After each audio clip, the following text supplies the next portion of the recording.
You're watching college softball on the SEC Network. It's day one of the Crimson Classic in Tuscaloosa, and time for undefeated Alabama to open up play against the 12-4 St. Thomas-Tommies out of the Summit League. And we welcome you to the booth here at Rhodes Stadium. Gray Robertson alongside the two-time national champion Nicole Mendez. And what a start, Nicole, for Alabama. Undefeated, 7th in the country, and it's been the offense that's been a big story. The offense is a lineup that is stacked, and it doesn't matter who comes in off the bench, they have producing.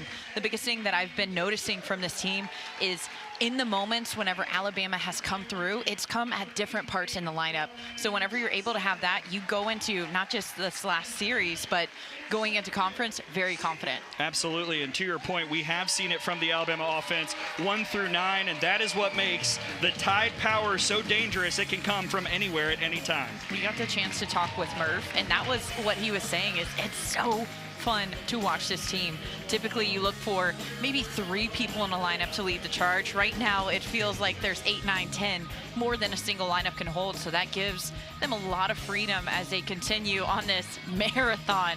Ton of home runs, a lot of power. 30 home runs on the season, an improvement all the way around. Look at the numbers through 15 games last year in the home run department. Papillo had 3, Hawkins had 0, Vandegrift had 1, but fast forward to 2026 through the first 15, 6 for Papillo, 4 for Hawkins, and 3 for Alabama's leadoff, the All-American Audrey Vandegrift. But St. Thomas can swing it too, and Avery Wuckowitz has had a phenomenal career and has kept it up this season. I mean, you look at the power, like just the sheer power, looking at these athletes, they are strong, strong, strong. So same thing from this side. You're going to see a lot of power. Over the past 3 years, their numbers have continued to climb year after year, not just the runs that they're producing, but the home runs as well. So I think this is going to be just a big swinging back and forth between these two teams.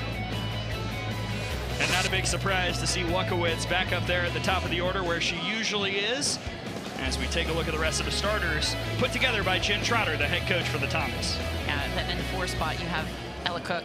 She does it all. She's our starting pitcher today. She's able to have a ton of power. We're hopefully going to get the chance to see her do a little bit of both as this game is about to get underway. But the task will not be easy for the St. Thomas offense. Again, putting up fantastic numbers this year. Taking on Jocelyn Brisky, the junior in the circle. We'll tell you more about her season in just a moment. Second game of the day for St. Thomas. They run-ruled Kent State earlier, 8-0. First of 2 for the Tide. They will face South Florida later on tonight. One thing that I was really impressed with St. Thomas was I'm looking at their schedule, getting ready to call them this weekend. In only 3 of their games, they hadn't scored more than 3 runs. Like, they're an offense that puts up number. Even in the games that they're losing, they're still putting up a ton of runs. And we'll see if they can do that against Brisky, the junior righty out of Phoenix, Arizona, and she is putting together a phenomenal season. Specifically, you look at the walks, none allowed so far this year in nearly 20 innings of work.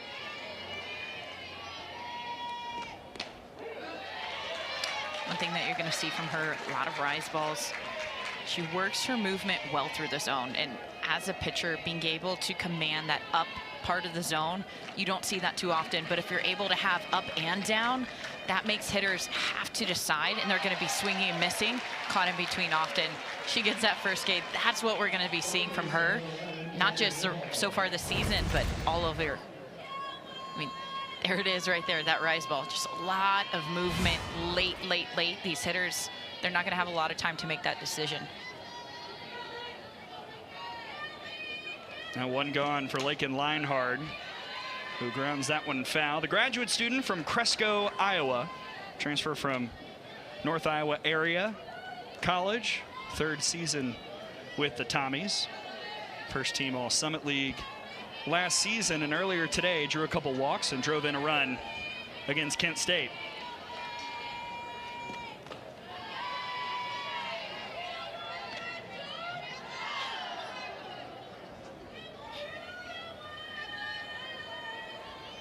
You look at Broski and just her confidence, her demeanor.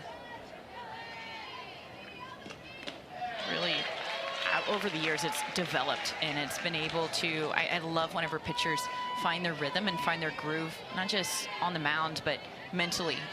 What's going on inside your head, because whenever you figure that out, I mean, competition, being a competitor, thriving in those moments, having that will, huge. This is sent over towards the left side, and Dukeshire is able to track it in foul ground for the second out. The adjustment for St. Thomas, they're going to have to keep flat barrels. Even with the drop ball, you're going to have to pick one or the other. And right now they're swinging at a lot of those up pitches. Don't get me wrong. It looks like it's not. And then you go to swing, and all of a sudden you're like, why is that over my head? But making that adjustment, watching film leading up to this, I'm sure they're very aware of how good not only her rise ball is, but also her drop ball. So just making the decision, if we're going after that rise ball, how can we keep those barrels flat? Because right now she's already got a lot of swings and miss. See what adjustment Cassidy Carby makes. 1-1 to the redshirt senior. Earlier today was 0 for 2 with a walk against Kent State, and has played Alabama before back in 2024. Went 1 for 4 in a pair of games with a walk against the Tide.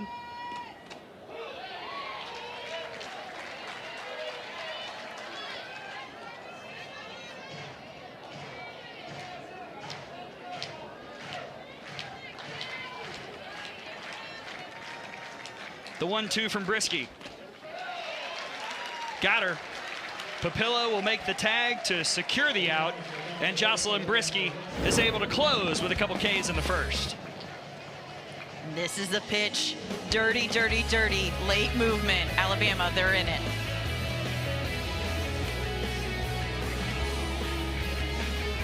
Here in this game against St. Thomas, and they will face in the circle the senior and reigning Summit League pitcher of the week, Ella Cook. Ella Cook, I mean, let her cook. That's what she does best. Look at that ERA, 0.89.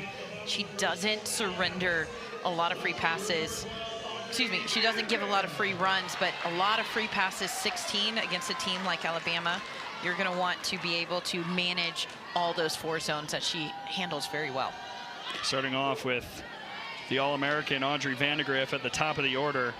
This is an Alabama offense putting up pretty good numbers across the board. Vandegrift hitting .341 on the year, and then some big boppers waiting right behind. Yeah, starting a tone, setting the table. I think that's something that she does very, very well. Was in some huge moments last year, has carried that over. But I love a leadoff that's able to come out and immediately you feel pressure. You get a little bit tight as a defense. The pitcher, she knows that she has to be on.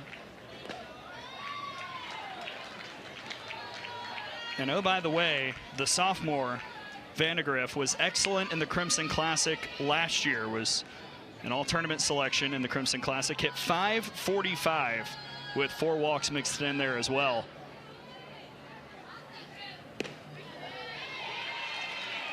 Off speed just below the knees.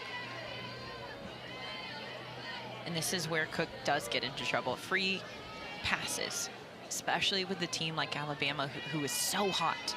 You don't want to have any extra base runners that didn't have to earn it on. That one fouled off, full count. And they're patient. They'll take their walks. They almost have 50 on the year, 49 right now going into this game.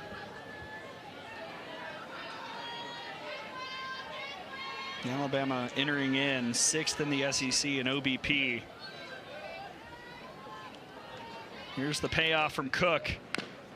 Vandegrift reaches and stays alive. This is the second time in just this one at bat she's gone to that changeup. You know it's going to be a factor. That was a good job. You could tell Vandegrift was out in front, but just any way that you can foul that pitch off, be ready for the hard in that full count.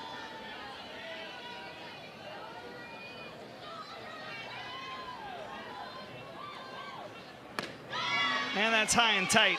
And Vandegrift is aboard with all that speed. We'll see if and when she decides to test the arm of Monson behind the plate. Again, setting the table. the speakers here at the field playing the song "Welcome to the Show." Ella Cook, she, although starts this game off with a walk, she knows how to compete. So she's ready for the show. She's ready to get in. St. Thomas as a team offensively, they can swing the bat. I think this is going to be a fun game to watch offensively, but also pitchers, once they get settled, it's going to be very much who is going to make the most of any opportunity, any error, and capitalize on it. Alabama's got a power bat looking to capitalize with Vandergriff on base. Brooke Wells, the transfer from Houston, hit and run over to second. Leinhard makes the play, but Vandergriff moves ahead, one gone.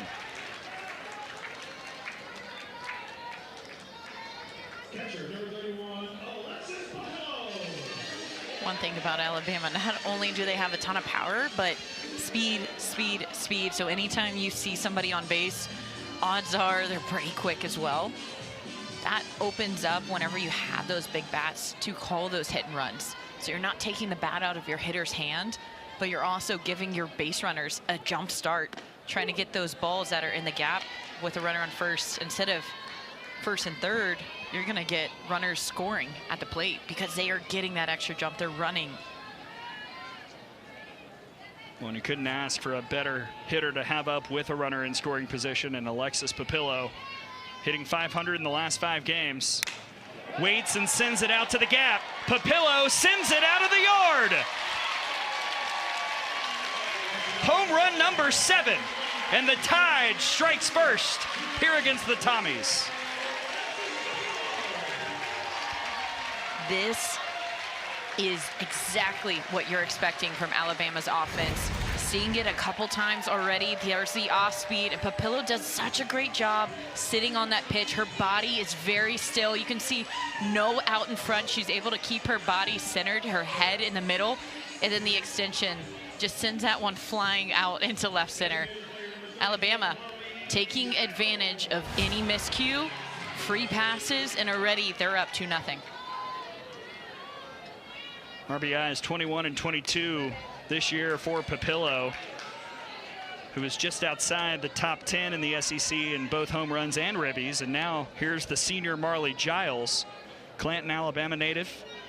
She's also been striping it lately, hitting .500 in the last 5.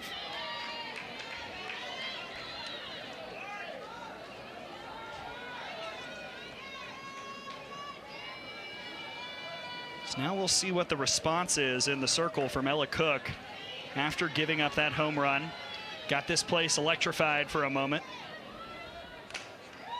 Handcuffed over to second. Leinhard's there. 2 down. Good response from Cook. The changeup wasn't a bad pitch to Papillo. She was just sitting it. You could tell by her rhythm. She was 100% on time for that. But if you want that changeup to be effective, you're going to have to showcase, I can come in on the hands, I can speed up these hitters. And that's what you see there, that screwball tight, beautiful location, an easy ground ball for her infield. Let's bring up Salyn Hawkins. Ball 1 to a junior. Had that 3-run homer in the midweek against UAB, another one who's just up the ante power-wise. 4 homers on the year. She's had 4, or I should say she had 4 in her first 2 years of college at Mississippi State and her first year in Alabama in 2025.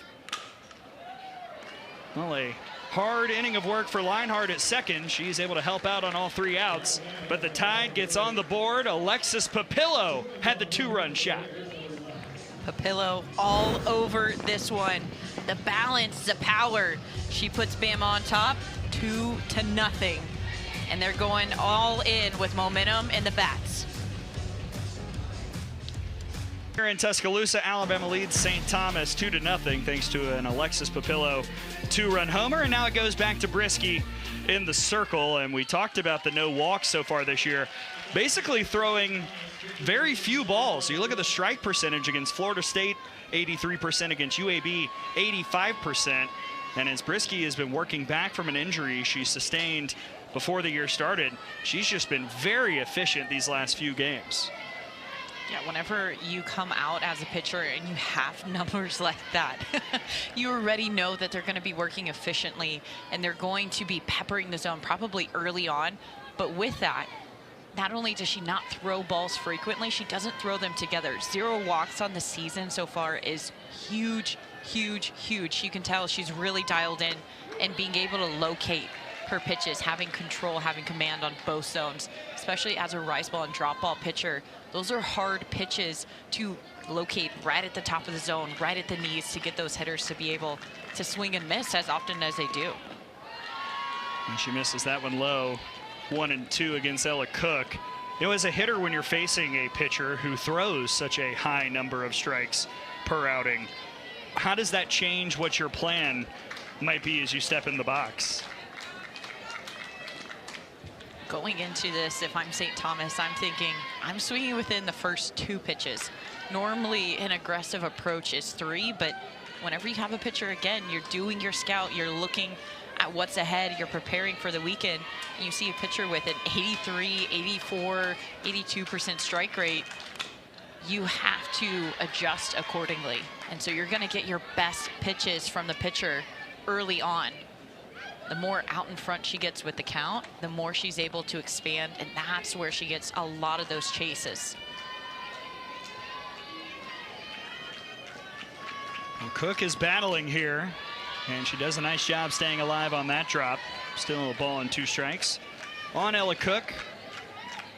Iowa City, Iowa native. First team All-Summit League last season. Starting pitcher today for the Tommies. Now trying to start something on the offensive side. Pitchers who rake, I love it.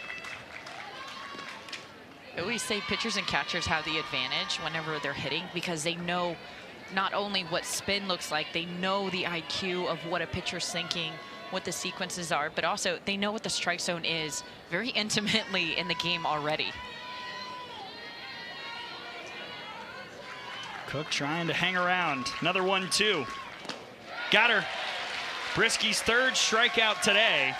It was a good battle with Cook, but 1 down here in the 2nd. Again, Brisky going back to this rise ball. It's in the lower end of the zone. It'll finish at the top of the strike zone, but the movement, the spread as a hitter, it looks like it's coming in mid-thigh. By the time it ends, it's right at the top of the letters. That is a hard pitch for a hitter to adjust to. And if you're St. Thomas, the adjustment that you're going to have to start thinking is, instead of where I'm seeing the pitch come in, I'm going to have to start swinging where the pitch is going to finish. Because right now they have been missing underneath.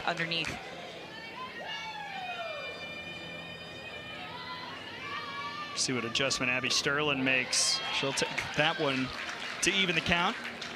Sterling, 2nd team All-Summit League last season. 1 for 2 earlier today against Kent State. Had a double, part of a 4-double outing for the Tommies in that 8-0 win over Kent State.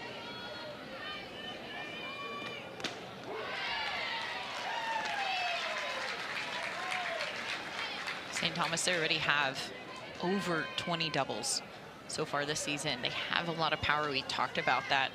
Heard that they came into town and they were like, hey, we have to hit the weight room. Not only do we have to practice, but we have to hit the weight room as well. Whenever you're, as a hitter, you're that strong and powerful, even on the oopsie swings, even if you're out in front, jammed, you're able to get a lot more through the zone whenever you're swinging that hard and you have that power behind it. So it's always in your benefit. And St. Thomas, that's why their numbers are the way they are. Yeah, Coach Jen Trotter talked a lot about the strength of this team. Really excited to see what they can put together here this weekend.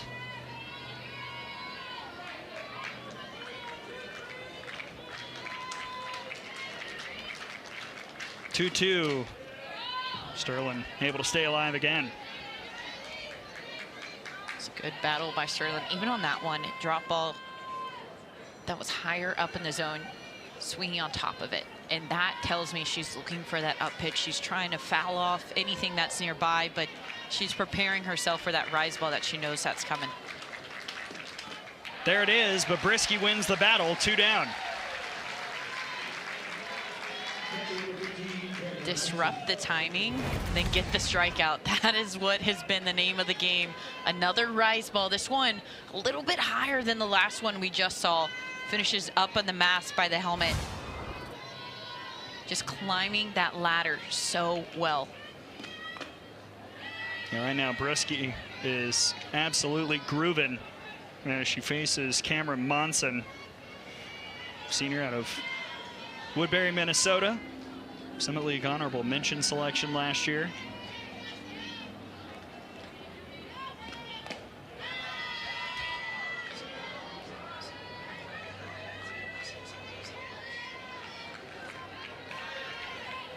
See the numbers for Monson this year. 1 for 3 earlier today with a couple RBIs against the Golden Flashes of Kent State.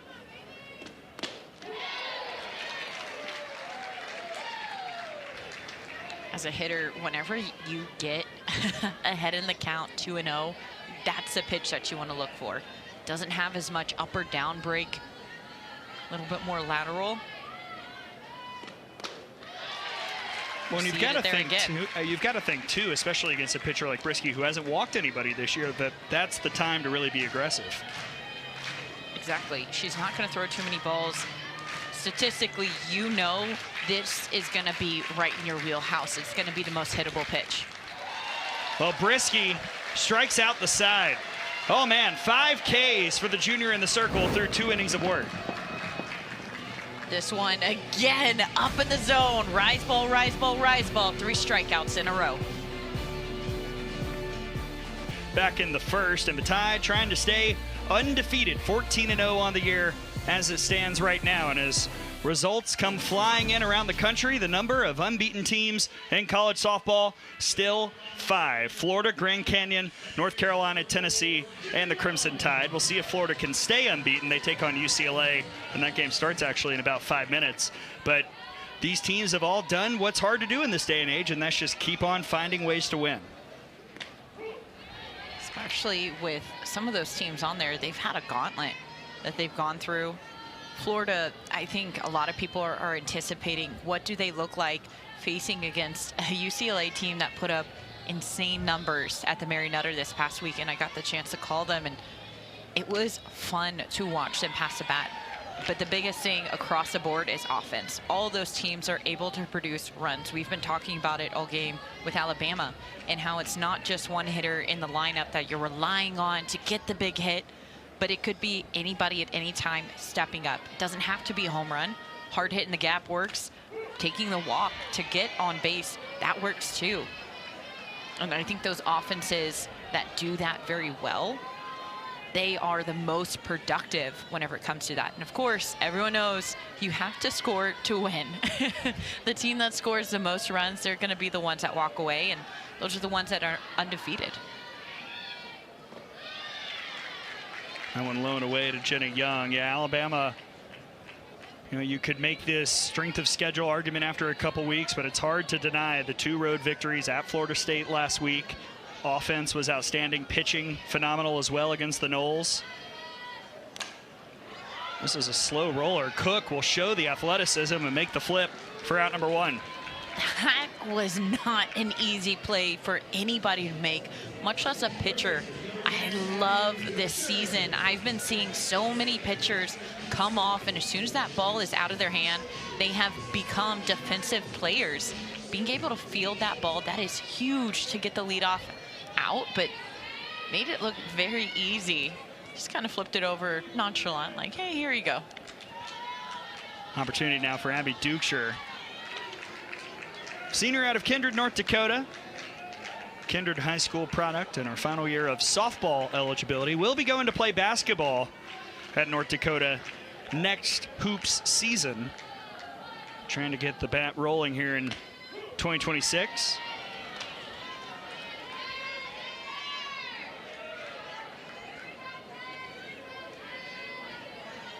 Dukeshire's been excellent in this event in her career, a .480 career batting average in the Crimson Classic.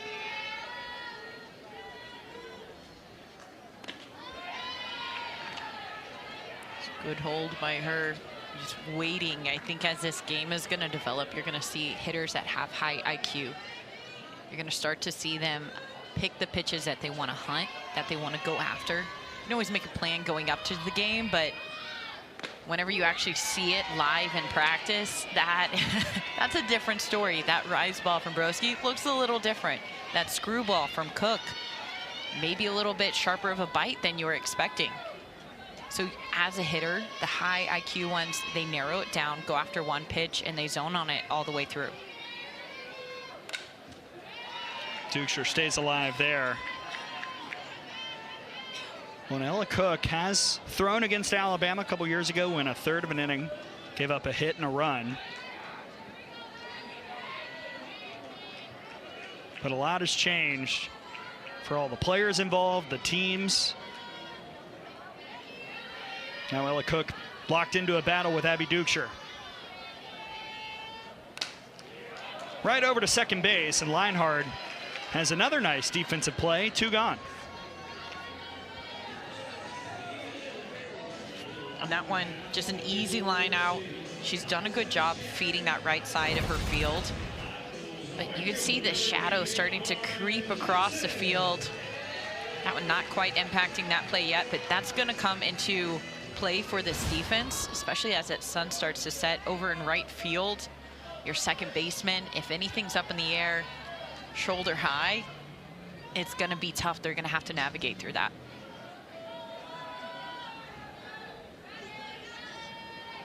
See if that comes into play at all with Lauren Johnson stepping in. She gets a changeup for a strike. Junior out of Franklin, Tennessee. Had a really nice performance in the midweek on Tuesday against UAB. 2 for 2 with a couple RBIs and a double. Younger sister of Alabama alum Jenna Johnson.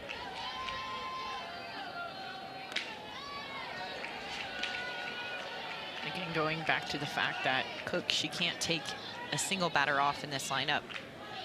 I mean, maybe not expecting huge power numbers, but you have to respect that batting average. Whenever someone's almost batting 500, she is turning it over. She's passing the bat consistently.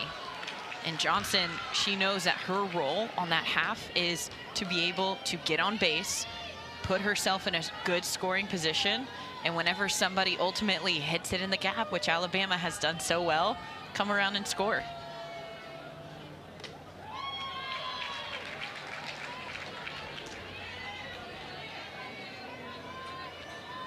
Well, Cook has done a nice job since that home run. Retired 4 straight Alabama batters fairly quietly. Now the 3-1 to Johnson. And that's ball 4. Lauren Johnson heads to first. And that'll give the senior Kristen White on her senior day, with all the signs flashing in the crowd, an opportunity with 2 gone here in the second. Man, you gotta know as a senior, at least I did, take in this moment just a little bit. You look around in the stands, like you said, everybody has their 3s up. You want to go to Alabama your whole career. You get the chance to see it out, play it out, the experiences, the opportunities, the teammates. I mean, there's something so sweet about it, especially on a senior day. You really can reflect, and it starts really from the moment that you wake up until well after the game is done. It's a really, really special day. Her mom had a great setup walking into the stadium. Oh yeah, we've got towels that we grabbed on the way in, signed foam softballs, wristbands. Anything that could be on the table is, and there's a bunt from White. Cook's throw to first is in time. A tight play, but White is retired, and a better job by Cook getting out of the circle quickly and making the throw. We go to the third. Alabama leads St. Thomas 2-0 here in Tuscaloosa. Now going into the dugout, because right as we were going to break, Patrick Murphy decided to challenge that play at first, and it was very quickly upheld. We'll take another look at it. I mean, this was a beautiful play by Cook out of the circle. Watch how quickly she's able to get there. That was a nice stretch over there at second base, too. Yeah, and that's by a whole step. Definitely out on that. You can see why that play was so quickly upheld. The umpire said, yeah, that was the right call. But again, a beautiful bunt, but Cook defensively, she's cooking. Well, we'll get to the fact sheet for Kristen White a little bit later on. Let's talk some facts about the St. Thomas Tommies. Picked second in the Summit League preseason poll this year. Why? Because last year they had a heck of a season. 33-17 overall, only Summit League team to win all 6 conference series. They won the regular season, but unfortunately not eligible because of the transition to Division I a few years ago to participate in the Summit League tournament or the NCAA tournament. 9 Summit League awards last season, and now they're fully eligible to do whatever they want. They can play in the NCAA tournament, the Summit League tournament, and this is a team that has seen this senior class in particular stay, improve, foster growth with the kids who've come in behind them, and set up the opportunity for this moment this year to go on that run, potentially the NCAA tournament. Yeah, we talked about this at the very beginning of the game. Year after year, their numbers have improved. You can see in 2024 to 2025, not only the wins, but the run differential is crazy. That is just in 1 year. And this year, they're already off to a hot start. They're getting going. It's a lot of fun chatting with Jen Trotter again. Met her a few years ago when we were covering St. Thomas's last trip to Tuscaloosa, and she's just so proud of this senior class and the work that they've done to get to this point. And again, also how they have helped the younger kids, the sophomores, the freshmen, understand how to battle through adversity, including players like this young lady, Grace Nosen, the sophomore out of Rosemont, Minnesota. Coach, pretty fly, pretty loose. And I think that's something that's really important if you're St. Thomas coming into this tournament, coming into this game, is you want to be loose, you want to be confident. Your team, they cue from the top.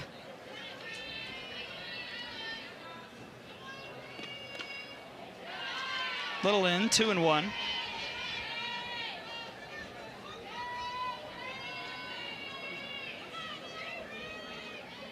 To your point, this team has had a lot of growth throughout each player's career there, right? You're there for 4 years, you learn, you develop, you commit. And I think that's something that is so special. And I personally, I think this is why we have seen mid-majors come out and dominate, is because they stick around for 4 years. They stick around for 3 years, majority of their conference, majority of their career. And that development, like, you learn so much as an athlete from freshman year to senior year. And then you have a coach at the helm who is all about that development. She's not going to let you just grow as a player, but she's going to help you grow your IQ, help you grow as a person. Well, they've been tough today, too, with 2 strikes. You look at the stats, Brisky does have the 5 Ks, but since that first inning, the Tommies have made the at-bats longer, tougher, still fighting in the box against the Alabama pitcher. Another 2-2. Got her looking. That one, as a hitter, that is a pitch that you cannot surrender, especially with 2 strikes. Very much a strike on that outside corner. Not too high, not too low, waist high. And you have to attack that one. Do not want to surrender that, because you don't get too many pitches like that from Broski.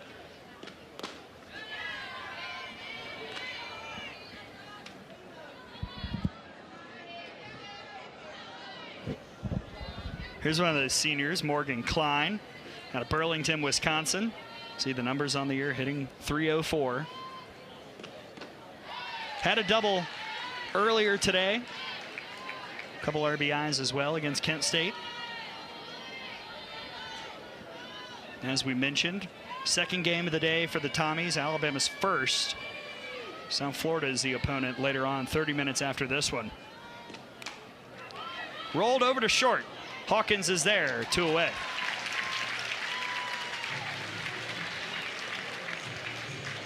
Brisky just working both sides of the plate. We're starting to see as this game's unfolding.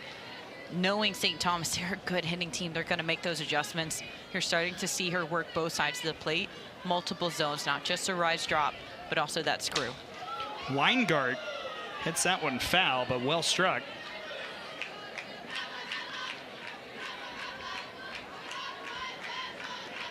Nine-hitter trying to turn the lineup over. Junior out of Bloomington, Minnesota.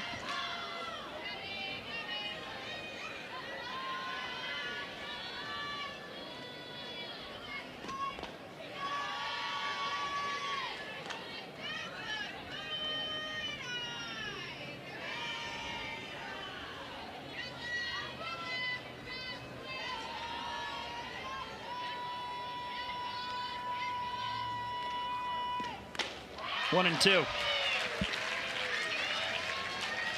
St. Thomas, they've been attacking that screw ball whenever they see it. I don't know if they're seeing it out of the hand or if they're waiting for it. You're not seeing it too often, but whenever you do, they have been swinging at that pitch almost every single time. So that's where you go as a pitcher. Can I play off of that? Can I get that screwball one pitch, and then the very next one, can I go with the rise ball and kind of tease the eyes a little bit, trick them into thinking, oh, here's another screwball, and last minute it pops up. Oh, the changeup this time. Brisky pulls the string for strikeout number 7 today. So many different pitches that you're going to see, but today, this one on this strikeout, the changeup out in front. Alabama solidly taking the lead. Nothing on St. Thomas as we go to the bottom of the third. Top of the order due up for the Tide. Vandegrift, Wells, and Papillo, and you've got the All-American Audrey Vandegrift starting things off. She's walked today already. Last season an All-American, preseason All-SEC this year. She's got the speed, and she beats it out at first.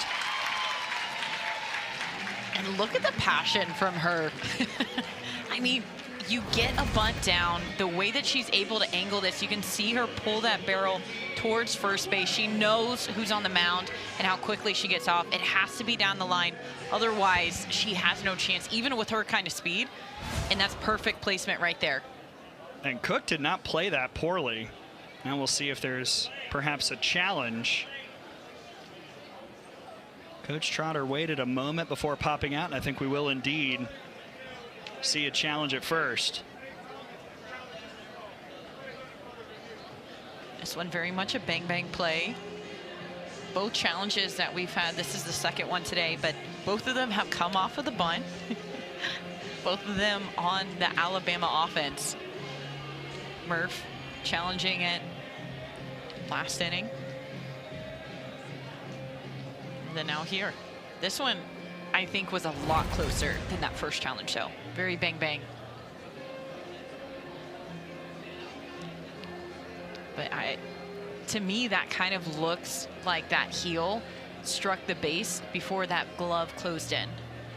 Right there, her heels are already there, and the ball's still going into the glove.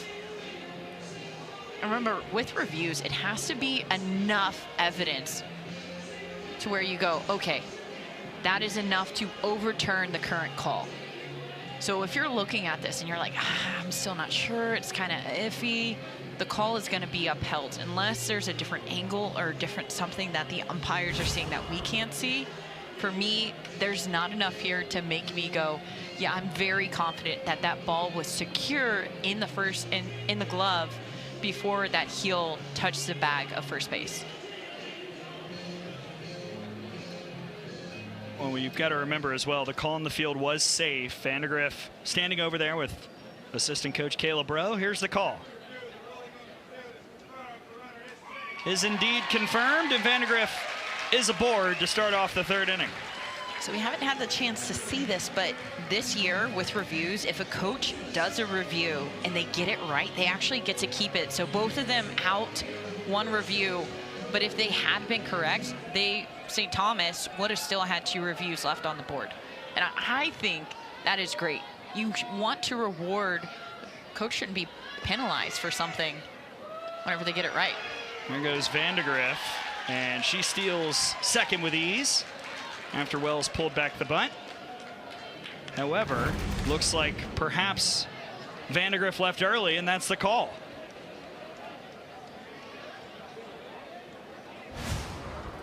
Yeah, over at first, you can see her just knowing as a runner, whenever you're going, you're going to try to get on your horse. You're trying to be aggressive.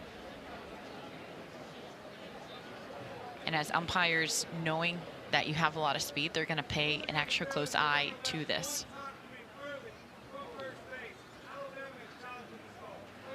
Well, another challenge. Why not? Patrick Murphy is going to say that Vandegrift was not early. That's the call on the field. And to your point, if Alabama's wrong here, the Tide is out of challenges. So we'll see what our umpiring crew decides as they head off to the video review area by the clubhouse. Typically, you won't see too many coaches use both their challenges this early in the game.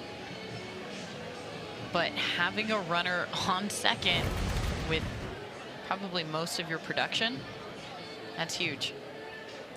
And that foot is still on the bag, and that ball was clearly out of her hand.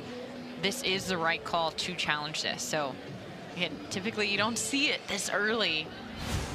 But Vandergriff, very confident. She looked confused, saying, no, I wasn't the one who left early. And a lot of times coaches, they'll defer to their athletes and they'll go, hey, like, should I challenge this? You know it. Be truthful, because I don't want to waste this.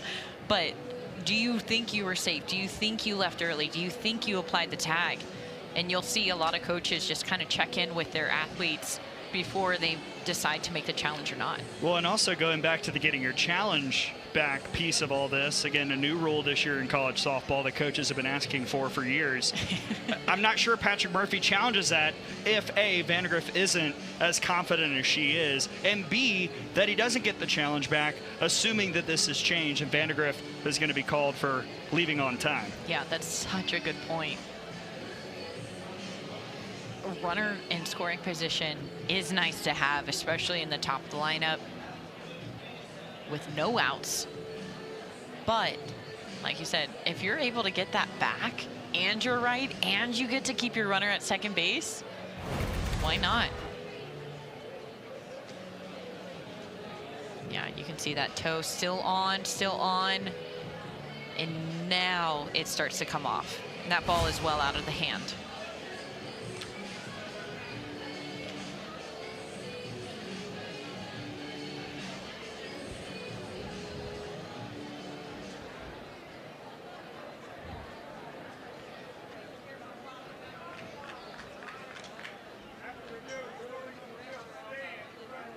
Wow. So Vandergriff is ruled out. They'll say she left early. And the bases are clear for Brooke Wells. From our angle, that was difficult to see. I know that in the video review, you have a couple more options as umpires. But from that angle, I thought she was still on the bat completely. If I'm Murph, I think that's a good challenge to use. Again, pointing back to all the reasons that we talked about before. And again, the confidence of your athlete. But either way, again, Alabama offense, they are a good hitting team. You cannot suppress them for long. This season has been any indication. Well, it does mean Alabama's out of challenges with Brooke Wells at the plate. Houston transfer, talked about her a little bit ago, grounded out in the first.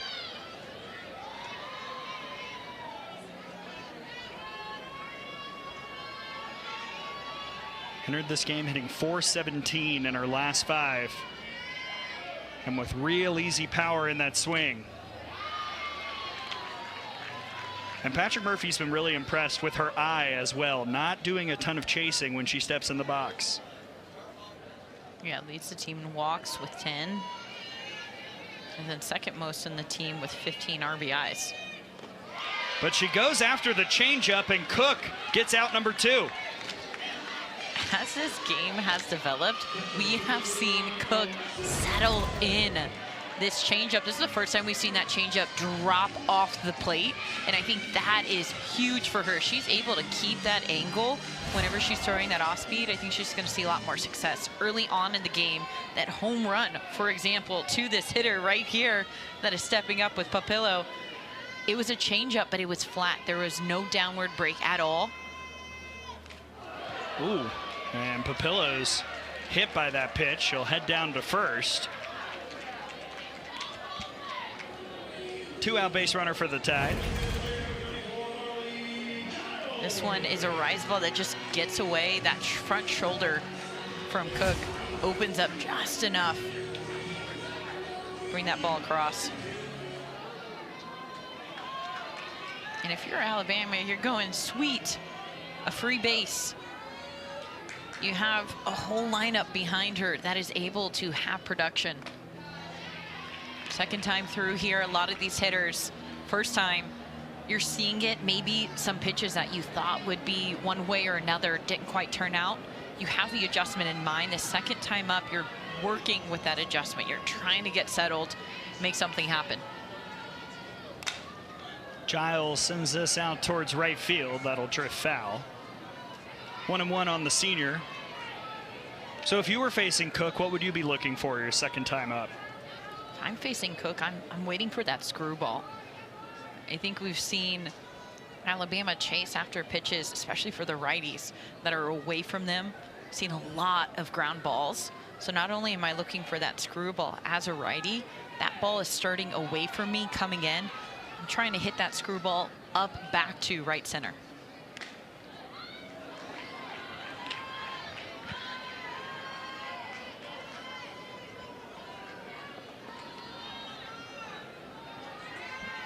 We've got Papillo on first base. Patrick Murphy has raved about the way that the senior has really upped her game on the base pads as well. That changeup just floating in. I will say, as a hitter, if I start to see a pitcher throw multiple or even just at least one changeup per at bat, if I'm feeling good or if I'm not liking the other pitches that are coming across the strikes, that's something that I will also notice. Well, how about Ella Cook? Starting to cook indeed in the circle. A couple Ks in the third. The screwball, this is what gets her out of this one. Hit by pitch, but that doesn't slow her down. Alabama striking out. Innings, Jocelyn Brisky has just kept on keeping on. 7 strikeouts to start this game. I mean, she has been phenomenal. The rise ball has been the one most frequently that we've seen a strikeout, but she's gotten them on the change. She's gotten them on the screw. I mean, talk about utilizing all your different pitches. That changeup right there, that was probably the nastiest strikeout that we've seen. At least for me, I know my knees would have buckled if I was standing in the box. First pitch to Wuckowitz is hit to Hawkins. She'll make the play for out number 1. Well, and Brisky has been a little less efficient today than she was in her previous 2 outings. Over 80% strike rate against Florida State and UAB and a measly 76% here today against St. Thomas. Yeah, it's a big drop off going from 85 to 76. And again, this is all through 4 innings. And even with that, the high K rate, a lot of swings and misses. So I just feel like this game, most of the misses have been very close, save for that one. But perfectly timed. Of course, as soon as I say that. But most of the misses have been fairly close. So for me in my head as a pitcher, I want to expand my zone. I want to see, are these hitters going to chase after something that's maybe in the river, maybe half a ball too high, too low?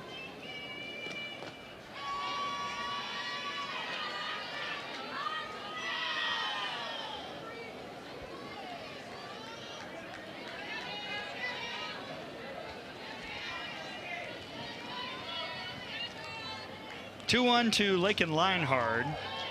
Is a little outside, 3-1. Changeup right there, great example. Leinhard way out in front. You could see her timing disrupted. She got lucky. That one was outside. Wow. The first walk of the year surrendered by Jocelyn Brisky, and it comes in her 23rd inning of work here in the 2026 season. Speaks to the discipline of St. Thomas. Just offensively, the type of team that they are, making those adjustments. One thing that they do very well, and you've seen it, and even if you don't see it watching this game, it's happening here in the dugout. These athletes are talking to one another. The best offenses, they're able to go, okay, here's what I'm seeing. Here's this pitch. We think it's this. Yes, it is. No, it's not. Let's attack. Let's make an adjustment. So far, they haven't been able to square anything up. But drawing a walk off of her, I think, is a huge, huge win for St. Thomas. Now an opportunity for Cassidy Carby. Throw down to first, trying to get the pinch runner Miley Wishman napping. Well, you go back to Alabama back in the first. Vandegrift got the walk, and then it was just one swing, and all of a sudden they're up 2-0.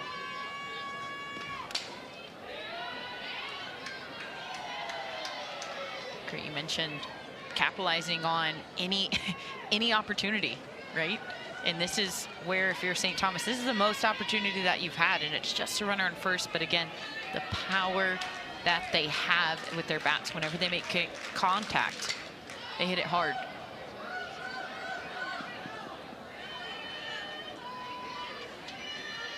Still looking to square something up on Brisky. Maybe Carby is the one to do it. Last 5 games, does have a homer. Again, this very powerful Tommy's offense.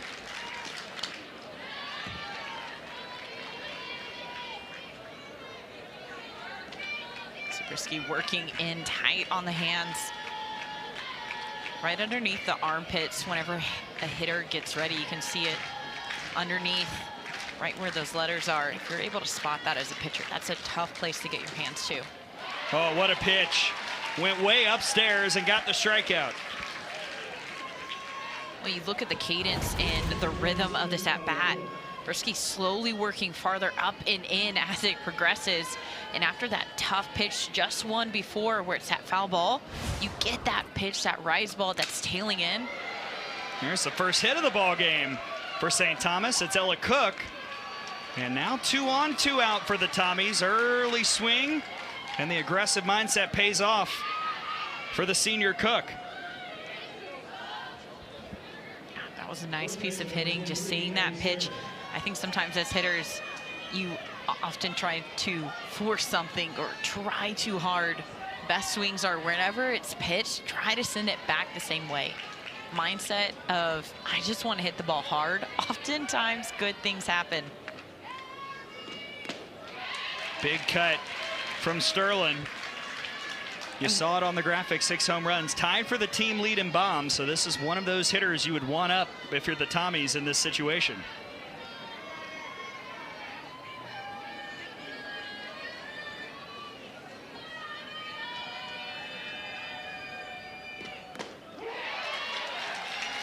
Something that I was a little surprised with was holding up the runner at second base.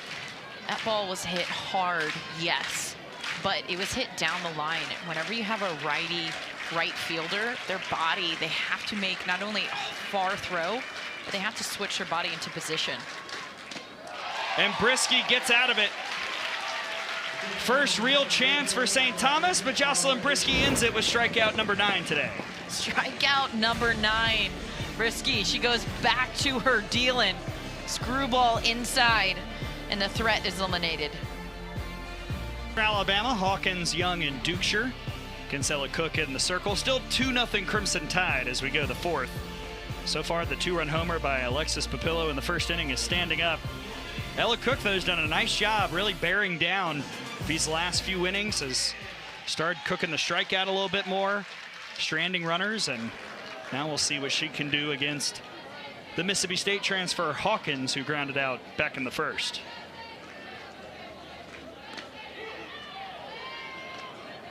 And as we talked about, a big story for Alabama shortstop, the increase in power. It's a story across the entire team, but this is a great encapsulation of the improvements for Hawkins. 4 home runs in her first 2 years of college, 4 already this year.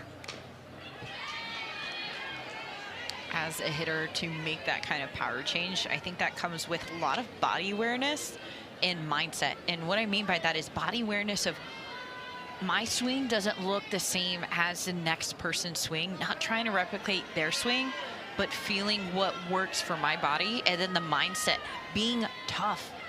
As a hitter, you fail so often. How can you reset? She waits on the change, but Wukowitz is waiting in center, 1 down. I will say that changeup from Cook has been the one that Alabama consistently, they've been able to tag and get most of their hard hits off of. Even if they have been out, save for that home run back in the first from Papillo, but the changeup has the one that has the most hard hit consistency.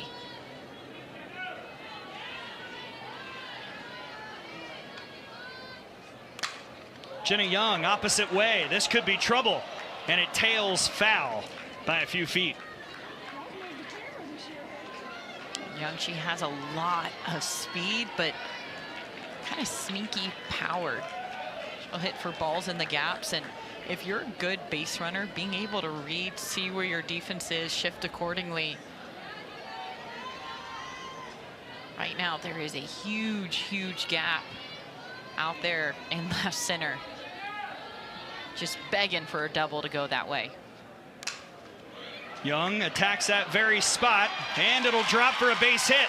And guess what? She's digging for two. Right on cue, Jenna Young has a bloop double with one out here in the fourth. How's that for a celebration? Jenna Young bringing out the sprinkler. This one, a flare will always work. These outfielders, especially at that last foul ball, gave her a couple steps, a little bit of room. Whenever this ball hops, you can just see it bounce around right around the cleats. Just talked about smart base runners. You see that, you be aggressive. If you do not hesitate, you'll find yourself like Jenna Young throwing out the sprinkler over on second base.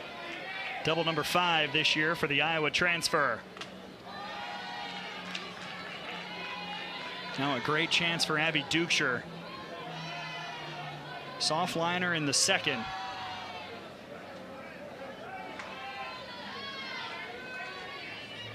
Alabama today just 1 for 1 with runners in scoring position. Batting 1,000. It's a good average. I'm pretty sure Coach Murphy would want a few more ABs there.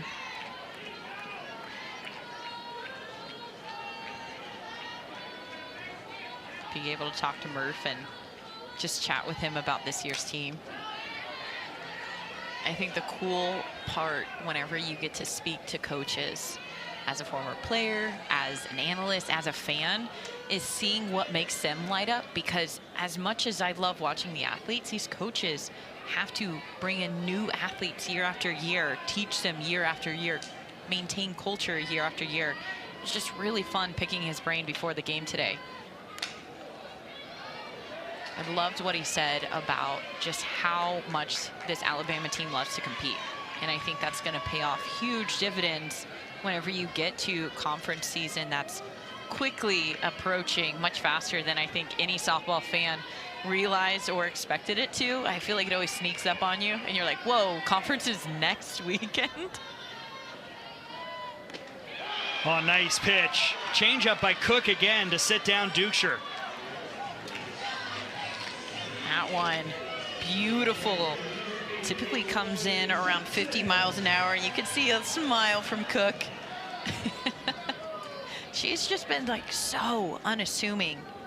Just getting the job done, feels very blue collar.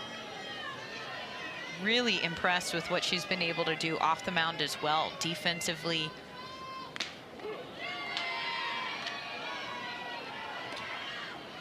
With that, that allows her corners to step back. That allows her middles to play a little bit more up the middle. Some of those hits that we've seen from Alabama that have been squared up, her defense was able to get a hold of. And the changeup is really starting to fool these hitters. 0-2 on Johnson. We hit on it last inning, Gray, but the changeup now breaking down. That's the biggest adjustment that she's made. That I think that's why you're seeing the swings and misses. Whenever Alabama does make contact with that pitch, it's a slow roller like that over to first. Easy play for Sterling as she steps on the bag, and Cook escapes the jam. We head to the 5th. Alabama leading 2-0. Conference play is starting next week, and this is where everybody in the coaches side of things thought that all these teams would be in the SEC preseason poll. Alabama picked 9th, and the Tide has shown, hey, maybe a little higher. Maybe that's where they belong, although it's certainly hard to disagree with some of those teams up at the top. Texas, Oklahoma, Tennessee still undefeated. Florida undefeated as it stands right now, and they're in a first inning dogfight with UCLA at 6-4 Bruins. That's not a score you often see in the first inning. I'm stunned reading it. I love preseason so much because you get to see a little bit more of those hitters, of those athletes having to just show up and play. You don't get those 3-game series. It's just those one-offs and everybody leaves it out on the field. But there's a reason why conference is the longest part of the season, besides the fact that SEC has so many teams. But to be able to go out and compete not just for 1 game, but for 3, especially in this kind of conference, that is so vital to finishing off your season in a big way. And whenever you have a pitcher that can be as consistent, not just with the strike zone, but with the swings and misses, 10 strikeouts today for Brisky, you're going to be in pretty good hands going into a 3-game series.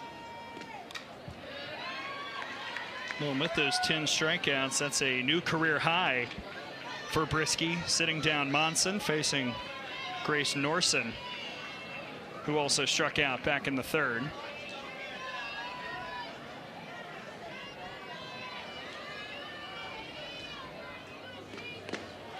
Well, Nicole, it's also so interesting to utilize February and early March as a time for information gathering about the teams in the SEC. What are their strengths? What are things they need to work on in conference play?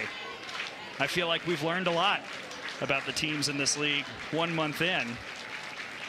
And Alabama has shown with the power numbers, with the pitching, the defense that has kind of been under the radar, that they're pretty short up in the 3 major aspects of softball, and that's a great place to be in going into league play.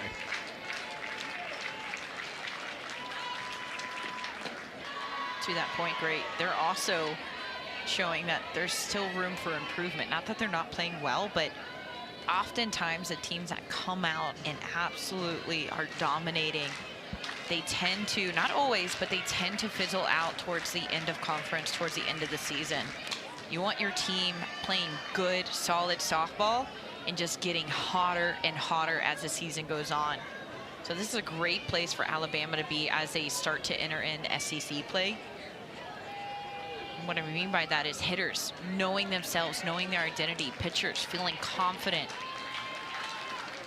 Oh my, another dirty changeup from Brisky, strikeout number 11. A little bit of smirk there from Brisky. Talk about feeling confident. This changeup on the outside corner, whenever you see a hitter, that back knee, that back elbow kind of waving out in front, that's when you know you have them timing-wise. Klein with a slow roller to second. Young makes the flip. And no issues for Brisky in the 5th. Back to the Bama offense when we return here in Tuscaloosa. Bama leads 2-0 thanks to something that happened way back in the 1st inning, Nicole. I mean, as quickly as you can get 2 runs across the board, Alabama, they pretty much did it. A changeup outside, a very good pitch by Cook, but just flat. And whenever you have a hitter as hot as Papillo, you can't leave anything to chance. You can't leave anything that doesn't break, move, jiggle around. I don't know, but you have to make it work. Offensively, after that, Alabama, they've fallen a little silent. That's why it's so important to throw that first punch for teams, because as pitchers get settled in, Brisky and Cook, they have done a phenomenal job this game just silencing both offenses, which normally they're known for high-scoring games. We'll see if Alabama can start something here in the 5th with Kristen White on her senior day. Now you see some of those 3s out in the crowd. Those are signs they hand to all the fans on senior days. They include fun facts about the seniors, including a few on Kristen White, who knows how to play the flute. I think I know how to play the triangle. Oh, really? Hot cross buns on the piano. Recorder ever? I actually don't know what a recorder is. Oh, okay. I went high, 3-0. Never ran track Former volleyball player, was an aspiring gymnast, but stopped because softball won her heart. I think the best athletes that you see are almost always multi-sport athletes. Well, she'll draw the walk and head to first. And to your point, that was something Patrick Murphy said on the Softball America podcast, Good Morning Softball America this week. He said one of the things he's looking for when he's on the recruiting trail, kids who can do multiple things growing up in high school and junior high. Are they playing multiple sports? And the fact sheet says Kristen White had plenty of sports on the resume before settling in with softball in college. Just makes you a well-rounded athlete. Back to the top of the order with Vandegrift walking a single for her.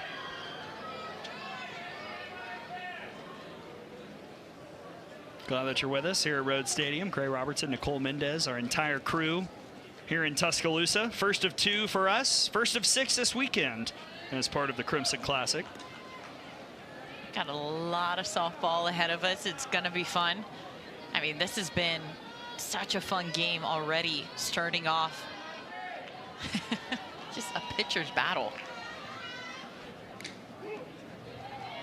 You've got to think, though, from the Alabama side, third time now seeing Cook. This is an opportunity for them to pounce, and we'll see if Cook can continue to work that changeup that's gotten better as the game has gone on.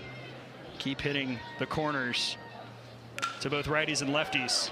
Snared at third, Carby's throws in time to get Vandegrift, but White's a second, one down. It's a nice job by Vandegrift just hitting behind the runner. Knowing the speed that she has over at first. Just something that maybe not the best swing, maybe not the best hit that you would want, but if you're able to get that runner into scoring position, you give your team a great opportunity, a great chance with this top half of the lineup. Well, this is Patrick Murphy showcasing depth.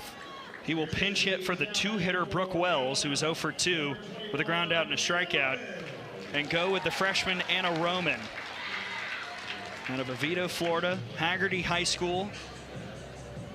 She has been a steady starter in right, getting this game off, but on the year, batting .355 with 15 RBIs and 5 home runs.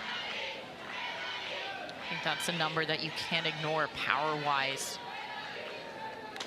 especially whenever this offense for the last 3 innings have just been held to goose eggs. Got to make an adjustment, got to make a change, and sometimes it's bringing in somebody with a different perspective, fresh face, fresh look.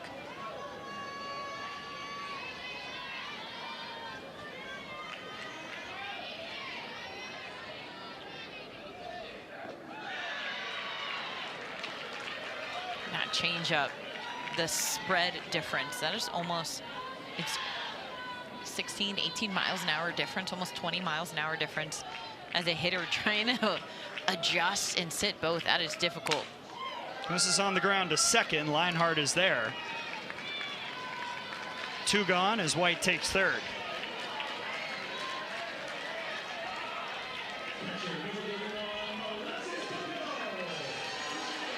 Ground balls have been aplenty for Alabama. 7 so far this game.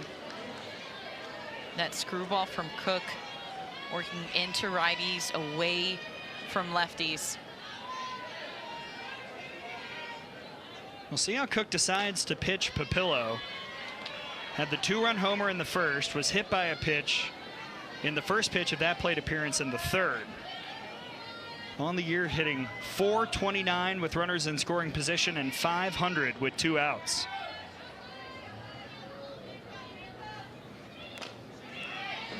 Those are the pitches that Cook was trying to do that her second at bat.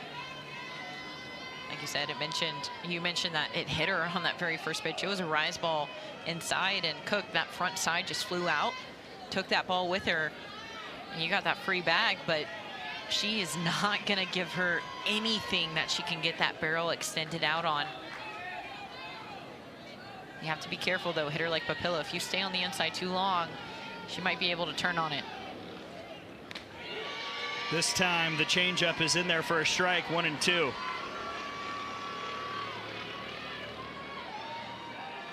Even then, a lot of times you utilize a changeup on the away side of the hitter to try and get them to feel that speed difference, but that one elevated and inside. Did she go? Yes, she did. And Cook is able to strand a runner at third here in the 5th. Firing up her teammates as we go to the 6th. Alabama still up 2-0 on the Tommies in Tuscaloosa. A bunch of zeros both ways as we go to the 6th. The Tommies will bring 9-1-2 to the plate against Jocelyn Brisky in the circle. In fact, pitching has been the main story. Brisky has been darn near untouchable today. And how about Ella Cook? After giving up some action early, the 2-run homer to Papillo, she has gotten out of multiple jams through 5 innings of work. Yeah, and honestly, the closest that I've really felt Alabama to putting that pressure on was this last inning. A runner on third base, a huge strikeout against the very hitter who had that 2-run home run with Papillo. But you look at the strikeout difference, and Cook, she has done a great job just feeding her defense, and then Brisky just moving her ball all across the zone. I love that this is such a pitcher's battle with pitchers that utilize their strengths. We all love a strikeout pitcher, but it is so important to remember and note that as a pitcher, you can be so effective by getting ground balls to your defense, by getting those hitters to swing and miss and have those check swings on those changeups. So being able to recognize that both of these pitchers going to their strengths, they have been highly, highly effective against some great offense tonight. And after that last inning, Ella Cook got her team together, said let's go, seemed to be trying to fire them up. If you're the Tommies, this is a great time to make a charge. 9-1-2, Weingart down 0-2 in the count, and she'll stay alive.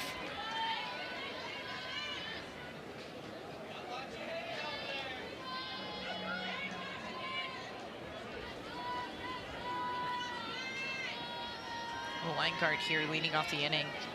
The 9-hole, most of the time your job is to turn the lineup over. But she can't there. Brisky has 12 Ks, and there's one down in the 6th. This one has been such a fun pitch to watch time and time again. That slight tail right at the end as that barrel is coming across the plate, that's when the most movement you start to see it. Back to the top of the order with Wachowicz. Strikeout and a ground out for the former Summit League Newcomer of the Year. That was back in 2023. You see, an 0-for-2 day has brought her batting average down to 442. That is how strong her start to 2026 has been. Tough play at third for the new third baseman Hubbard, and the throw is in time. It's a nice defensive read right there. And then also, as Hubbard's going to field this ball, she sees how quickly she's getting down the line, decides to go on the run with it instead. That's what gets that out right there. If she had planted her feet, she wouldn't have been able to get that ball over there in time.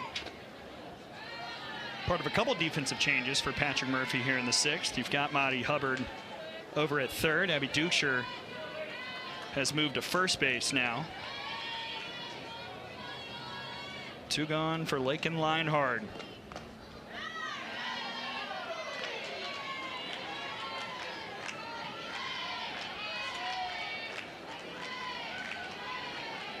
Really the most damage that we've seen from St. Thomas, the most pressure came back in the 4th. They got their sole hit of the game, but otherwise it has been the minimum the entire game. Yeah, St. Thomas had 2 on, 2 out, and then Brisky struck out Abby Sterling with 3 pitches. Now, though, Leinhard has worked it to 3-1. Leinhard, that front side opening up whenever she's going, especially with a 3-1 count. Anything on that inner half, she's looking to send for a ride.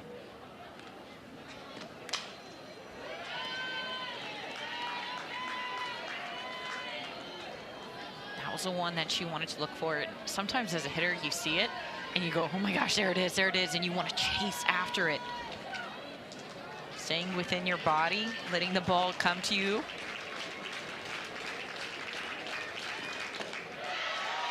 Little too inside from Brisky. She was ready to go back to the dugout. Instead, a 2-out walk to Leinhardt keeps the inning going.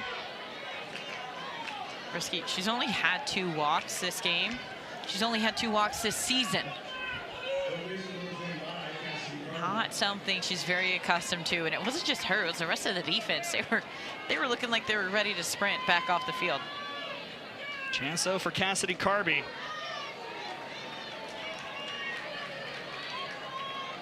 Carby 0 for 2 with a couple strikeouts.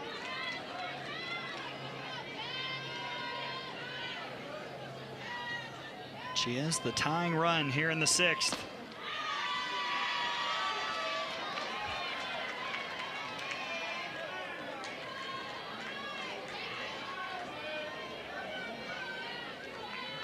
Discipline from the St. Thomas hitters. Not always easy.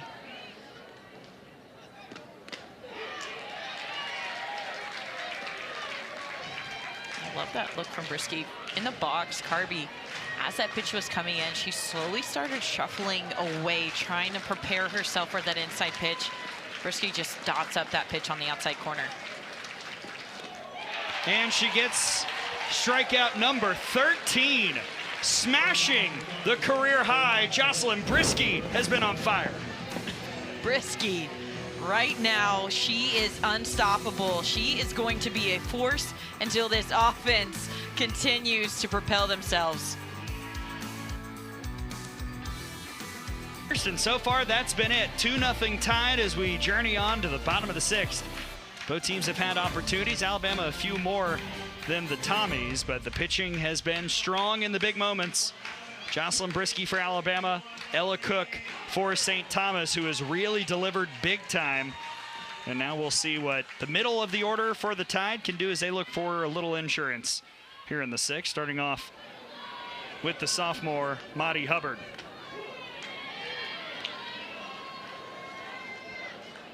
Hubbard out of Huntsville, Alabama, had her first career home run this past weekend in Tallahassee against Florida State.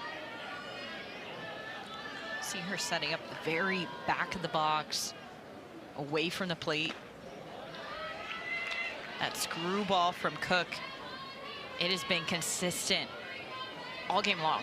She's been able to spot it up time and time again, just getting in on the hands of those Alabama hitters. That's the adjustment that they're making. You can see them not only stepping to the back of the plate, but off of it.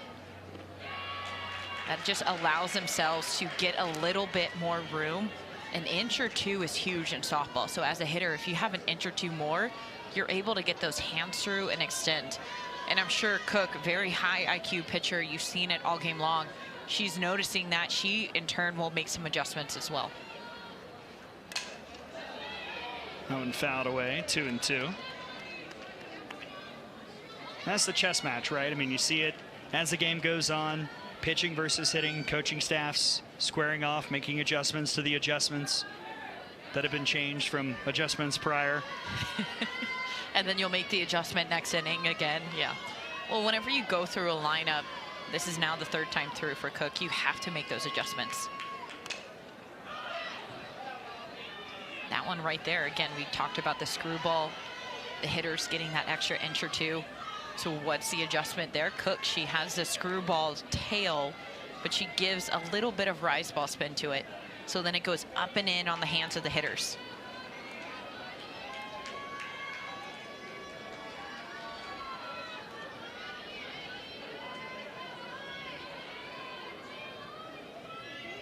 Hubbard battling, and she'll shoot it right up the middle.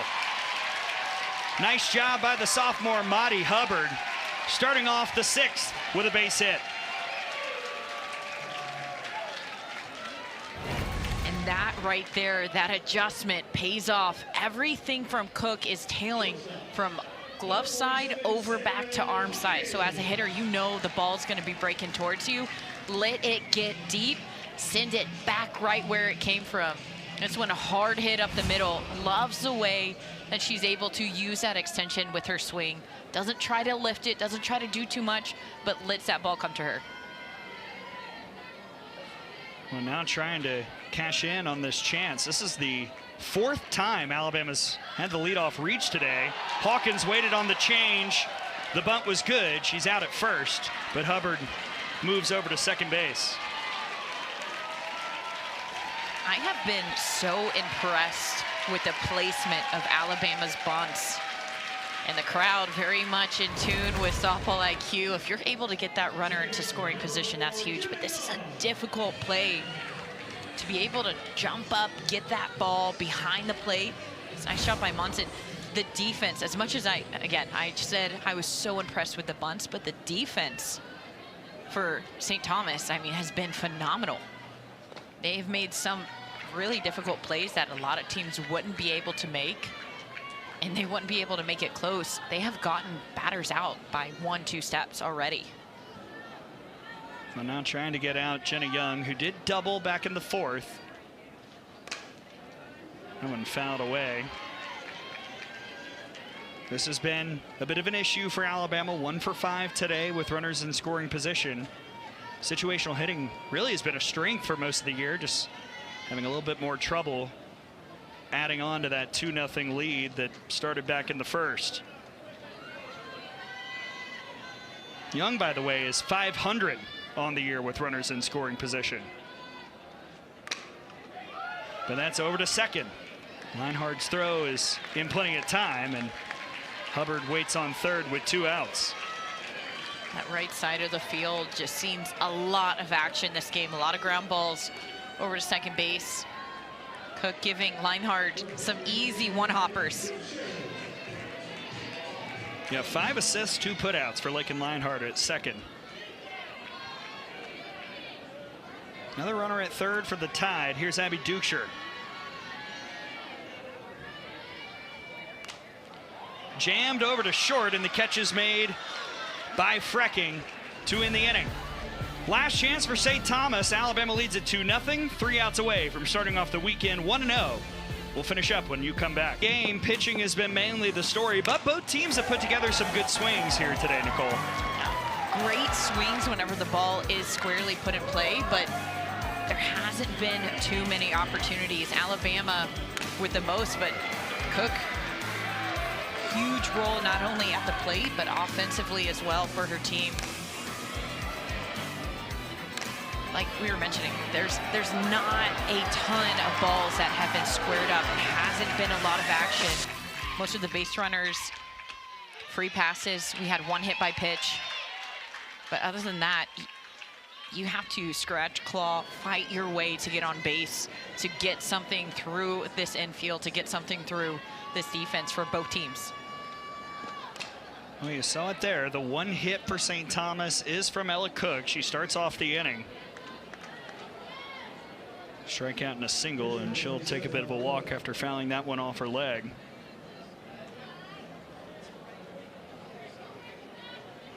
I think that's the worst feeling. Maybe the second worst, fouling a ball off into your toe. What's worse? The worst feeling is whenever you get a ball hit by pitch just straight into your back. I think that's the worst one.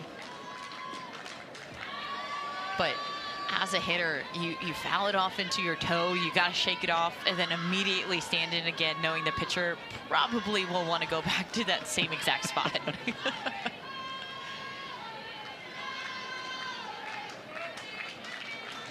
Brisky ahead yet again. Another 0-2. Change up right to second, and Young is waiting.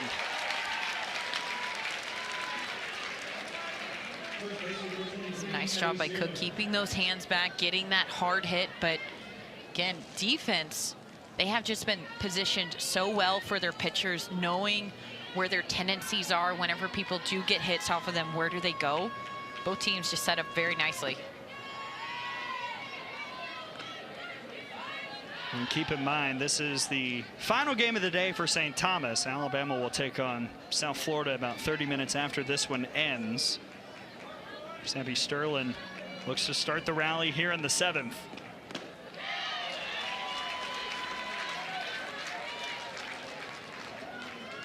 We've talked about the career high strikeouts for Brisky, 13. Her previous career high was 9, and that came last weekend against Florida State. And you look at the heart of this order. Cook with the lone hit at the 4 spot, but 5 and 6, both of them with Stern and Monson, 2 strikeouts apiece. Typically, that's where you get a lot of those power hits, a lot of those gap hits. Right now, that's really stalling the momentum. This is back up the middle and past Hawkins. So Sterling does convert. And the tying run will come to the plate for the Tommies with 1 out. And that's exactly what St. Thomas has been missing, just that momentum piece. This one, a nice hit, hard enough to get through the infield. And we had just talked about how nicely this defense is. They've been set up for their pitchers, but whenever you're able to square something up, get the barrel out in front, that screwball from Brisky, she supplies a lot of the power. So if you're able to make contact, it's going to get off the barrel in a hurry. It's going to get through it quick. Looks like Jen Trotter is going to dig into the bench here. You mentioned it, Monson was 0 for 2 with a couple Ks, so instead, the Tommies will go with the junior out of Brandon, Iowa, Marley Lovar.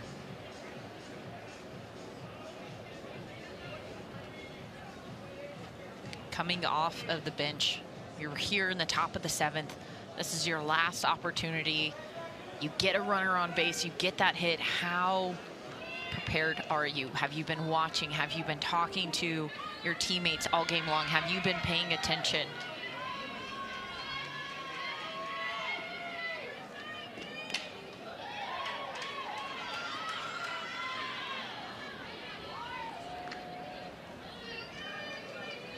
St. Thomas already naturally, their offense, an aggressive team. You add in Brisky, who likes to attack the zone early on.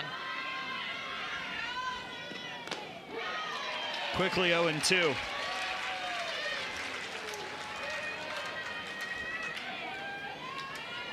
As a hitter who's coming into the game, your mindset has to be compete.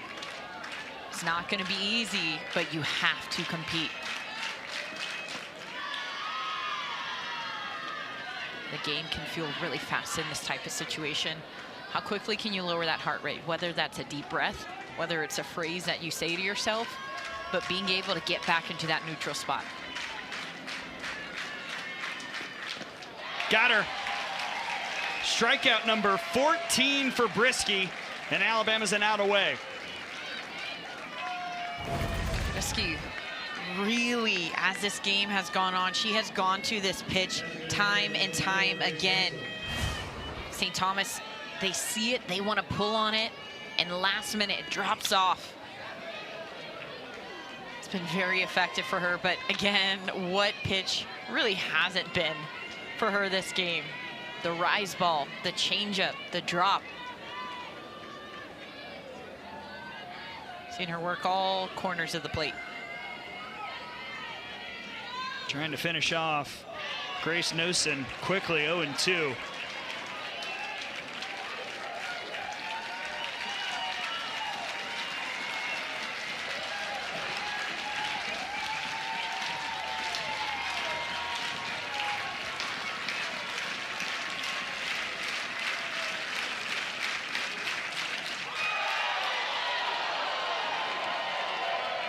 That's a hard pitch to hold up on as a hitter. It's a nice job by Nosen, not going for that pitch that is a pitcher's pitch and that you want to go for it, but this is the ball. This is a good eye. Oh, it scooted away from Papillo. The throw down is not in time. The pinch runner, Zoe Trotter, slides in just ahead of the tag. Good read as a runner. Whenever you have speed, you see that ball down in the ground, and as soon as it gets away from the catcher, you're automatically going. Goes in head first. It will squeak in.